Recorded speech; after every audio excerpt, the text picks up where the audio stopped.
Ladies, do you ever wonder what to do with your time right now? We're all in isolation or self-isolation. We're in a situation that we've never been in before, but this is a great time to skill up, to reflect on your life, and really prepare for who you want to be when we get through this crisis. Today, I have two wellness fitness people that will be sharing the 8 dimensions of wellness. I'm excited for this. I am Gail Davis. I am the founder of the Endless Mountains Empowerment Summit for Women. We are coming to you virtually for the next 21 days. And today I'd like to introduce Kelly Fry. She's a trainer, fitness instructor, owner of Rivertop Wellness in Tunkhannock, Pennsylvania. She is a former instructor in exercise science at Penn State. She has a wealth of information to share. And then we have Jill Weida. Jill is a graduate of IIN, Institute for Integrative Nutrition. She's a Reiki master. She is certified in aromatherapy. These two ladies are dear ladies to me. I've known them for quite some time. They're supporters of the Endless Mountains Empowerment Summit. And I'd like to just turn this over first to Kelly and then to Jill. So Kelly, it's all yours. Thank you so much, Gail. It's such an honor to be part of this speaking panel. So thank you so much for having me. So I love sharing about wellness for a lot of reasons, but for one, because I think we all are searching for wellness, and I think a lot of people aren't really sure what wellness means. And so I want to just tackle that first and then go into those 8 dimensions of wellness. And I love quotes. I'm a quote person. And one of the quotes that I want to share with you today about wellness is life is not merely to be alive, but to be well. So think about that as we go along here today. And let's define what wellness really is. And that might help you understand where we're going to go today. So wellness is, in the simplest terms that I can explain, it's a lifelong process of making choices towards healthy behaviors and really for having a fulfilling life. And I think we all want that, right? It's a dynamic process. It's always growing. It's always shifting. It's always changing. So don't look at it as something that like you would arrive, like I've achieved wellness, I'm done. It's not like that. It's always evolving and growing throughout our lifetime. And so as you know, whoever is watching this is going to be at a different stage than another person. And so it's unique to the individual and what wellness looks like for them.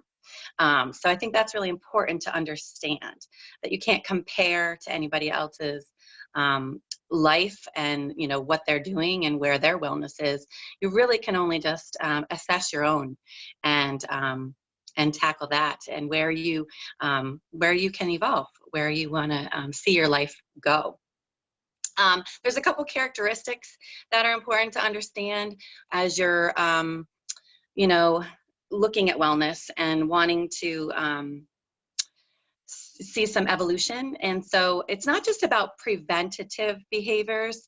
It's about having a different thinking differently, being open-minded, as well as what's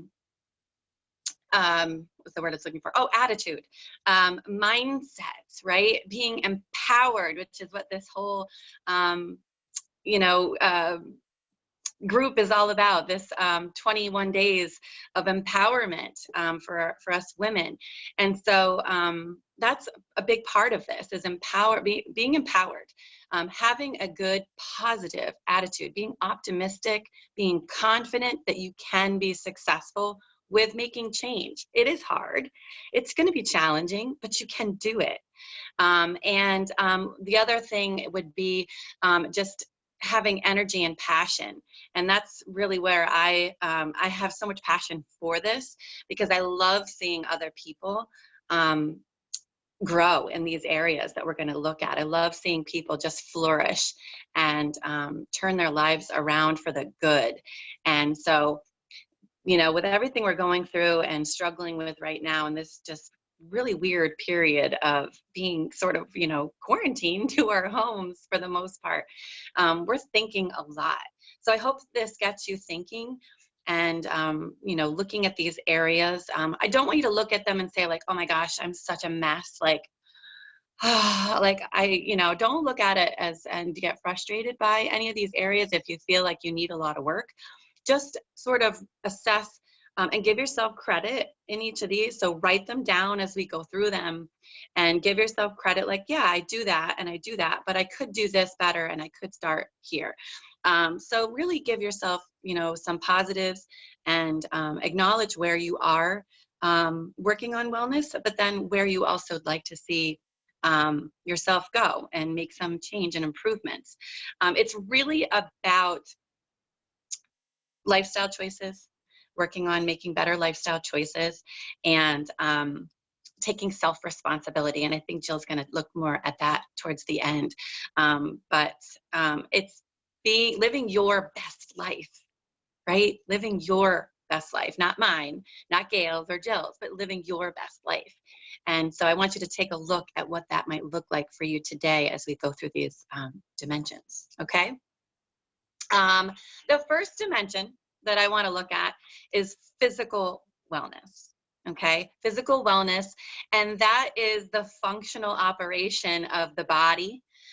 It looks at the 5 areas of fitness, which is cardio, muscle strength, muscle endurance, flexibility, body composition.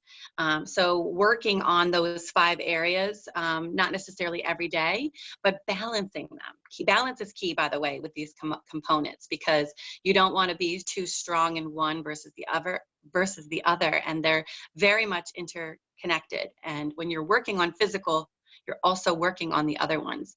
So balancing those 5 components of fitness throughout the week, okay? Dietary choices, right? That's a tough one.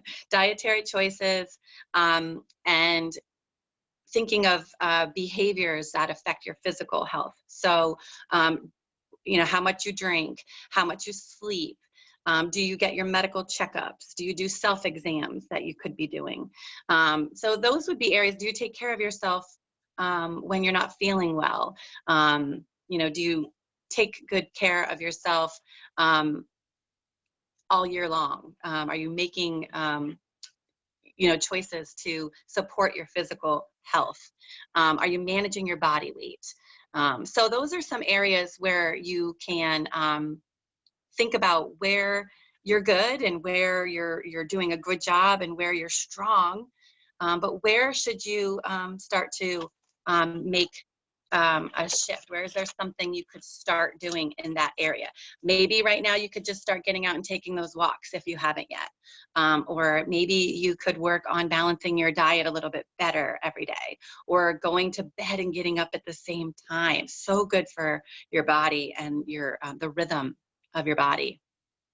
So our bodies are the vehicle in which we live this life, right? So we have to take a really good care of our physical health, our physical wellness. All right. Intellectual would be basically involving the use of your mind. And you're doing that right now by watching this and watching all these speakers and learning and critically thinking and getting, energized and just, taking a look at, just your life. And that's part of intellectual wellness.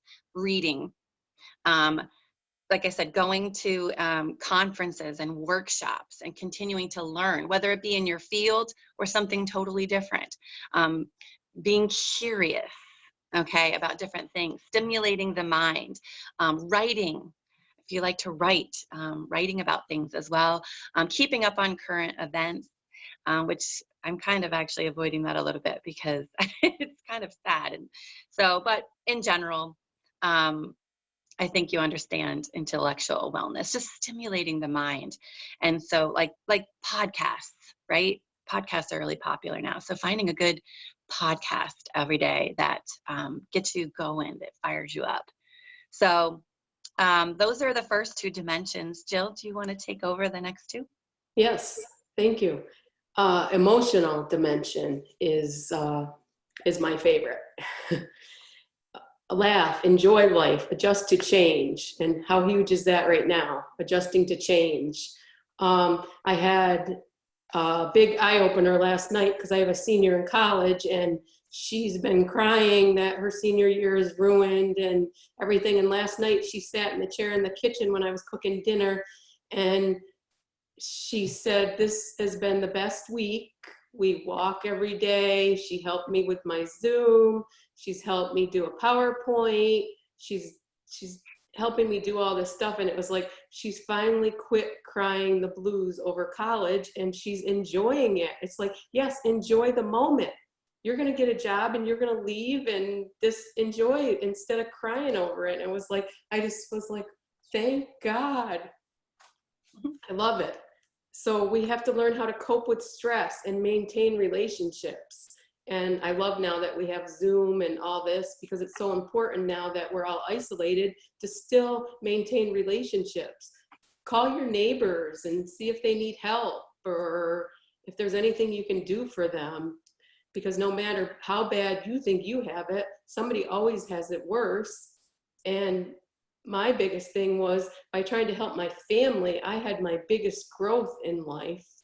And I didn't even realize it because I was trying to help somebody else. And then after I looked at it, I thought about it years later, it was like I had that aha moment, like I helped myself more than I helped my family. So, and recognize your feelings as well as everybody else's, because this is people have lost their jobs, and there's tons of things going on. We know we can, but then you can also see on the news all the good things that there's lists a mile long of all the good things that are happening because of this. And it's just amazing. So we have to look at the good. And I know it's very hard, but just stop and take a breath and just think about everything we have and how lucky we are. And then we have the financial wellness, which is huge now. The unemployment's the highest it's ever been, but we have to appropriately manage it for the financial future, and having a healthy attitude towards money. So I know a lot of people have said, oh, all the money they're saving now because they're not driving to work. And so we have to think of that. It's a very important aspect of wellness. I know the president has said that himself, that if the country goes down, there's more suicide rate, the suicide rate goes up, and depression, and we have a lot more problems then than the coronavirus. So if you think about what people spend on lattes and candies and sodas and movie rentals or ice cream, if you could just save that money, which you can now because everything's closed. So I know my husband has his own business, and we're in trouble right now. He has 7 employees and nobody's working, and we just came out of winter. So I just take a deep breath, and I'm just thankful that my family's here and we're all in this together, and it's going to get better. And it's huge right now. So just have a healthy attitude, because if we don't, we're going to get sick, and you don't want to get sick. We have enough things going on without getting sick. So 30% of it is your attitude with, if you say, oh, I'm going to get sick, or I don't have enough money, or, so let's have a positive attitude. I know yesterday, everybody in my neighborhood is out walking and riding bikes. And so if we can all just get outside. Back to you, Kelly. Thank you. So all of these dimensions, I wanted to say, are important, and that you're balancing them, as I mentioned before.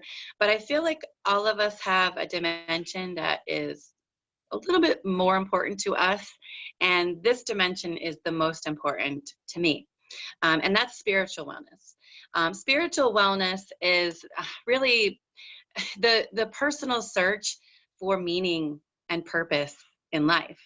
And for some, that involves identifying who like their creator is, believing in God.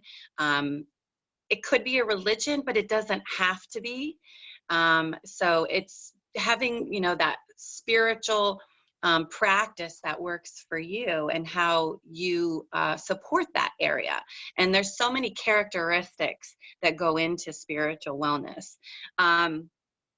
Having beliefs, right? Having morals, having values that you live by, that provide guidance for you and how you live every day, how you find strength to get through this life, especially like in a time right now, where it's, you know, our spiritual wellness is so important to get us through a time like this when our lives have just been completely flipped upside down. So some characteristics that you want to identify, that you either have or would like to work on: being selfless, having compassion, being honest, having a joy for living, right? Not that you have to have that 24/7, but just having an underlying just joy for life every day that you get up. And how can you, you know, spread that joy to others? So many people need that. Being forgiving, a forgiving person, right? Not holding grudges. Charity and community service and helping people in our areas, which is so huge right now, right? There's a need on a daily basis for us to help people, whether it's your neighbor, like Jill said, or, you know, donating to some organization in your area. Find them because they're out there. Having an inner peace, an inner just settledness, and just knowing, you know, who your creator is, and feeling like your purpose is being fulfilled, that you're doing what you were meant to do. That's so huge for us. Otherwise, I feel like we're just like lost and something's always missing, right? So things that you could do, other things that you could do for spiritual wellness is pray, meditate, go out and be in nature. That then you add in the physical wellness and just enjoy this beautiful, our creation, this beautiful world. It's been nice out, and you know, take every opportunity right now, like Jill said, and get outside and just enjoy this creation that was made for us, and figure out where spiritual wellness works for you. But research shows that people that pray and that have that belief system are healthier, that they, you know, heal, and that their quality of life is just amazing. So that is, again, to me, the most important dimension, because when this was missing for me in my life, and I wasn't living with purpose and I felt lost, I was so down in the dumps, and it was hard. It was very challenging to find my joy for living. Environmental wellness. So lots that we can do here right now. And again, we're going to see seeing some overlapping here as we move in through these dimensions. But environmental deals with the preservation of our natural resources, right? Protecting our wildlife and our surroundings, our plants and things like that. There's so many things that we could do. I know one of my clients that I work with said that every day she goes out for 1 hour and she walks down her roads and she picks up litter, and she's filled bags and bags. And I'm like, that is awesome. And if everybody did that, I mean, gosh, it would be such a nicer place when we can all get, you know, out and about, and we got to keep it that way, right? But thinking of other things like limiting pesticide use, which we hear so much about, and being aware of, we talked about diet, but being aware of the foods that we are either growing or buying, so that we can protect our health in that way and not eating harmful foods. Carpooling, if you can do that. Thinking of appliances and things in your home. I know we redid our kitchen a few years ago and bought appliances that were more conservative, of water or electricity. Okay. if you're really someone that's a huge advocate for wildlife, that's so important too, in our area, but all over the world. You know, we want to take care of our area and our world for our future generations. So we have to do our part. Recycling, gosh, how did I forget recycling? Recycling, even if that's all you do, that's so important. So find your local recycling center and start doing that. It makes a difference. So I hope that those were helpful for you. Jill. Yes, and occupational. Find a job that you love, that you have personal satisfaction and enrichment with. Find your passion. Think about it. What would you love to do? If you come home every day and I hate my job and I hate the people I work with, change it. Start looking for a new job. Sit down and think about, what would I really love to do? What would make me happy? What lights you up? You know, everybody knows their personal interests. If you like to garden, or if you don't like to do the household chores, well, get your daughter to do it. That's what I'm doing right now. The things I don't like to do, I try to make it look like she likes to do it. But find something that you love to do. Even if you have to take a pay cut, if you can financially do it, it will be, the money will come later. If you're not happy, you're more apt to get sick, and it's not good.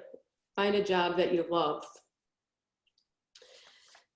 In social, back to the social, everyone must interact with people. You have to have the ability to get along with others. Feel connected to others. I know that's hard right now, but we can still use the phone. We can use all that, and belong to a social unit. Join something, join a community group, find something that you're passionate about. Go to church, have good friends, close family ties. If you don't have that, if you don't have close family ties, see what within yourself needs to change to have those ties. Because a lot of times we blame others, and we need to look in the mirror. Get into trusting relationships. Weed out the bad. And that all goes hand in hand with high wellness. So I have a little question here. I want everybody to think about, what is possible now that was not before the coronavirus came into play? And positive, I don't want any negative, but I just want everybody to stop and think about that, because I know everybody's thinking about the bad. I've gotten to the point now where my daughter and I are walking every day, and it's like, we're not talking, that's a bad word, the C word. We're not saying it anymore. What did we talk about before this came along? Let's talk about that. So that's our thing. We can't say the C word anymore. So what is possible that was not? Look at what Gail did. She made all this possible. It's great. And the quote for the 8 dimensions of wellness is, make the rest of your life the best day of your life. And I thought we would end with that. Oh my goodness, I love it. Make the best day the rest of your life. Or say that one more time, Jill. Make the rest of your life the best day of your life. Okay. What I am going to ask you ladies is, as we upload this to the web, if you could have some of those quotes. I love them. And I love the habit making, that what is possible now? Well, now work on habits that you'll carry through when we're out of quarantine, when this situation has passed us. And I was joking the other day with my husband how so many people working from home now have their pajama bottoms on the bottom. I do have nice pants on. I'm not going to stand up right now. But the funny part is, how many of us are going to gain weight at the end of this because we've been inactive? But if you're doing these habits now, with walking and getting out there and exercising in the 8 dimensions of health. Ladies, you've been a blessing today. Thank you so much for sharing this, and I wish you health, happiness, and prosperity. Thank you You for too. joining us. Thank you. Thank you, Gail.